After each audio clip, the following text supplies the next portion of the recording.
कोणता ड्रेस घालू? दुसरा घालू ना?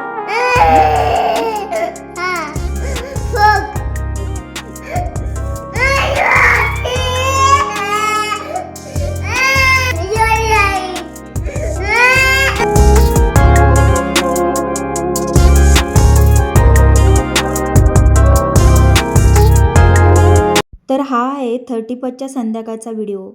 31ची संध्याकाळ होती आणि संध्याकाळचा स्वयंपाक मी बनवत होते. स्वयंपाक बनवता बनवता हाही विचार मनात येत होता की उद्यापासून नवीन वर्ष चालू होते.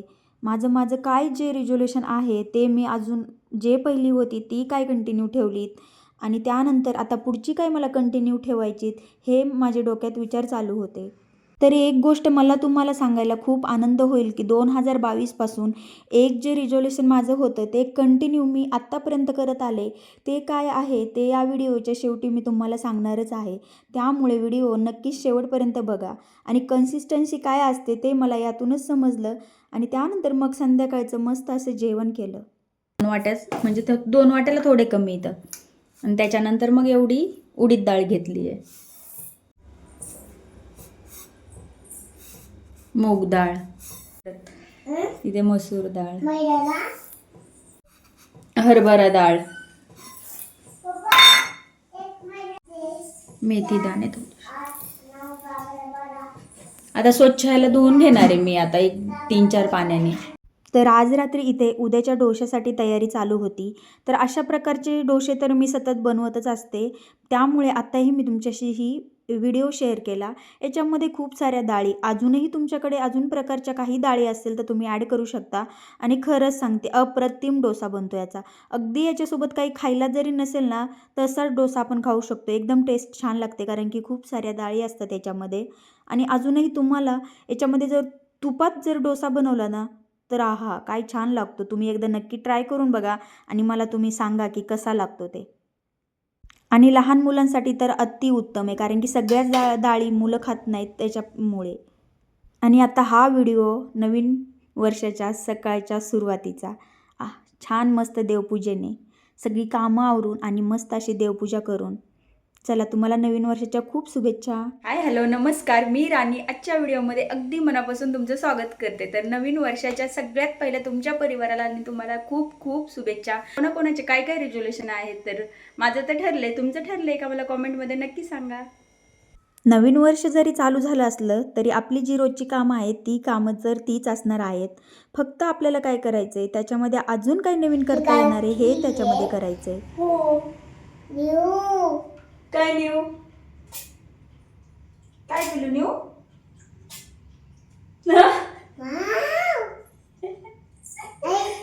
तू न्यू घातली आहे. हो दुसऱ्या आई आई हो तू तिची झाली आहे काय आज. हो हो आई तू काय बोलली काय हो. आता आईचा जुनाही ड्रेस जरी असेल पण मायराने तो पहिल्यांदाच बघितला असेल तर तिला फार एक्साइटमेंट असते ते सांगण्यात प्रमाणे आणि तेच ती मला सकाळी विचारत होती की आई हा ड्रेस न्यू आहे का. आणि तिचं आजकाल असं झालं आहे की जे आईने घातले तेच तिला घालायचं आहे. तर तुमची लेकरं अशी करतात का मला नक्की कॉमेंटमध्ये सांगा. आणि मला वाटतं मुलींना हा सगळ्यात जास्त मोठा प्रश्न पडतो. तर रात्रीचं जे डोशासाठी तांदूळ आणि डाळी होत्या तेच इथे मी सकाळी काढून घेत होते. तशीच मध्ये मायराची लुडबुड चालू होती तेही मला ती विचारत होती आणि तिला फार जास्त आवडतं डोसा इडली. त्याच्यामुळे हे अधूनमधून माझ्याकडे बनवलं जातं. तर मी अशी अधूनमधून पुस्तकं वाचण्यापेक्षा माझ्याकडे पुस्तकं नाहीत पण मी असं ऐकत असते.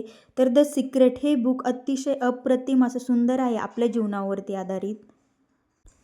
रोंडा बॅनी यांनी हे लिहिलेलं आहे. तर त्यांनी असं म्हटलंय आपल्या नशिबावर आपलं नियंत्रण असावं म्हणजे लॉ ऑफ अट्रॅक्शन आकर्षणाचा नियम त्यांनी अतिशय सुंदर याच्यामध्ये सांगितला आहे. म्हणजे आपलं मन हे विचारांच्या प्रवाहासारखं असतं. ब्रह्मांड तुमच्या विचारांच्या फ्रिक्वेन्सीला प्रतिसाद देत असतं आणि त्याच गोष्टी होतात ज्या आपल्या विचारांमध्ये चालू असतात. डॉमिनंट थॉट्स म्हणजेच दिवसभरात तुमच्या मनात कोणती भावना असते. हजारो विचार येत असतात आपल्या मनात. त्यानंतर मग जे विचार आपण करतो त्याच विचारांमुळे आपलं असं आयुष्यात गोष्टी घडत असतात. म्हणूनच राग, भीती, निराशा, नको असलेल्या गोष्टी विचारात पडतात आणि बिलीव स्वतःवर आपण विश्वास बाळगला पाहिजे. जी गोष्ट पाहिजे ती मिळवता आली पाहिजे. या विचारांची फ्रिक्वेन्सी म्हणजेच इच्छापूर्ती असते, जी आपल्याला पूर्ण करायची असते. मला काय येऊ दे ना.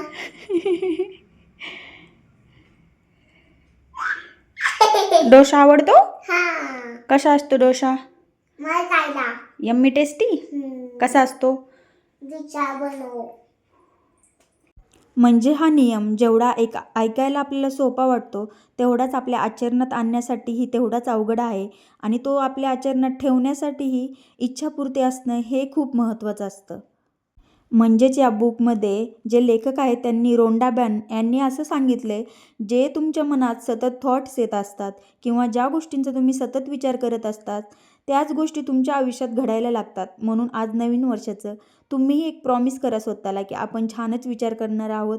तसंच छान विचार केला तरही आपल्या गोष्टी ज्या आहेत आयुष्यात त्याही सकारात्मक घडतील. असं आपण आजच्या दिवशी एक छानसा निर्णय घेऊयात आणि पॉझिटिव्हरित्या आजच्या नवीन दिवसाची सुरुवात करूयात. आणि तुम्हाला एक सांगू, जरी पुस्तकं वाचणं नाही झालं रोजच्या आयुष्यात, तरी असंच काम करत असताना वगैरे असंच मोबाईलला ऐकूही शकतो आपण. तर तुम्हाला सांगू 2022मध्ये मी इकिगाई हे म्हणजे पुस्तक मोबाईलमध्ये अक्षरशः म्हणजे ऐकलं होतं. असंच काम करताना मी प्रत्येक असं बुक वगैरे असतं ते लावत असते. त्यानेच मनाला एक पॉझिटिव्ह एनर्जी मिळते. आणि इकिगाई हे बुक अगदी जापनीज लोकांचं त्याच्यामध्ये जे आहे आयुष्य हे त्याच्यामध्ये त्यांनी सांगितलेलं आहे. त्यांचं दैनंदिन जीवन कसं आहे किंवा ते दैनंदिन जीवनात काय काय गोष्टींचा म्हणजे समावेश करतात, हे सगळं त्यांनी त्याच्यामध्ये सांगितलं आहे. आणि जापनीज लोक हेल्थच्या बाबतीत किती कॉन्शियस आहेत हे त्याच्यामध्ये आपल्याला दिसून येतं. तसंच त्यांचा आरोग्याचा मूलमंत्र हा किती सुंदर आहे हे त्याच्यातून आपल्याला दिसून येतं. म्हणूनच आपल्या दैनंदिन जीवनात छोट्या छोट्या गोष्टी आरोग्याच्या दृष्टीने का होईना आपण त्याच्याकडे थोडीशी वाटचाल केली, तर मग त्या गोष्टी आपल्या आयुष्यात एकदम छान असं पॉझिटिव्ह वाईब्स घेऊन येतात. जसं की तुम्ही डेली रुटीनमध्ये काय खाता, कसं तुमचं लाईफ चेंजिंग करू शकता छोट्या छोट्या गोष्टींनी आणि त्याच्यामध्ये काय बदल घडतात, हे तुम्हाला एकदा दिसून आलं की तुम्हालाही तुमच्या जीवनावर किती छान प्रभाव पडला आहे हे अगदी लवकर लक्षात येईल. म्हणून या वर्षापासून असा विचार करायचा की मी रोज चांगलाच विचार करेन. इतरांबाबतीत असो किंवा इतर आपल्या बाबतीत कसा करतात याच्याचं काही नाही. कोणता पाहिजे? कोणता? अगं तो आईचा एवढा मोठा तुला नसतो येत. तुला आपण नेऊ. हां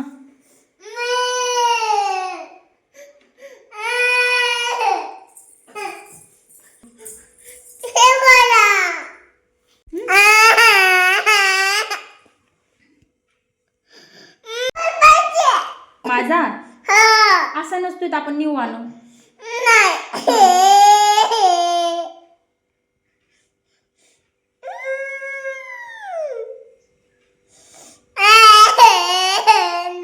मग कोणता पाहिजे सांग, देऊ हा?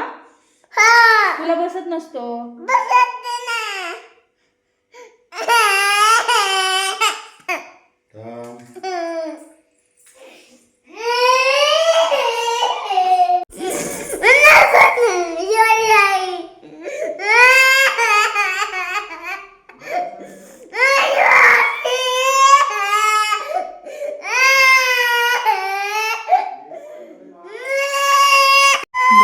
कोणता ड्रेस घालू? दुसरा घालू ना?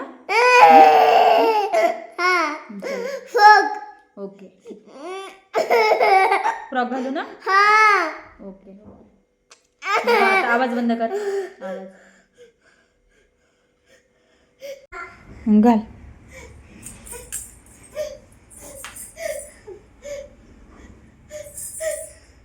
रडू नको बोलले मी तुला आता.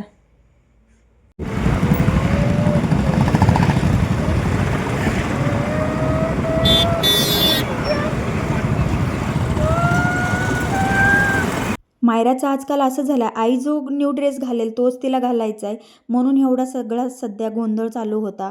आणि डेलीमध्ये पण असंच असतं, कुठे बाहेर जायचं म्हटलं मी न्यू ड्रेस घातला की तिलाही तसाच ड्रेस पाहिजे असतो. एवढा सगळं गोंधळ घातला. पण त्यानंतर मग ती स्वतः सॉरी बोलली, कारण की मी तर काही ओरडू शकले नाही तिला, आणि स्वतः सॉरी बोलली आणि स्वतःच म्हटले की आता ही फ्रॉक घालते म्हणून. आणि मग निघालो नारायणपूरला. आता नारायणपूरला चाललो आहे, तर दत्त जयंतीला जेवढी गर्दी होती ना तेवढीच आजही गर्दी होती. खूप सारी गर्दी होती, म्हणून असं लांबूनच दर्शन घेतलं. आणि तुम्हाला मी म्हटलं की मी 2022ला काय रिझोल्यूशन केलं होतं, तर मी तेव्हा जे रिझोल्यूशन केलं होतं की मी डेली एक्सरसाइज करणार, आणि तेही आज करत आले आहे. मध्ये आधे थोडंसं होतं इकडे तिकडे, पण ते अजून मीही जपलंय ते, आणि ते अजूनही आचरणात आहे. म्हणूनच सांगते, जे रिझोल्यूशन करणार त्याची सुरुवात नक्कीच करा. नक्कीच तुम्हाला सवय लागेल आणि तुमची आवड बनून जाईल. व्हिडिओ आवडला असेल तर लाईक, शेअर आणि सबस्क्राईब करा. बाय.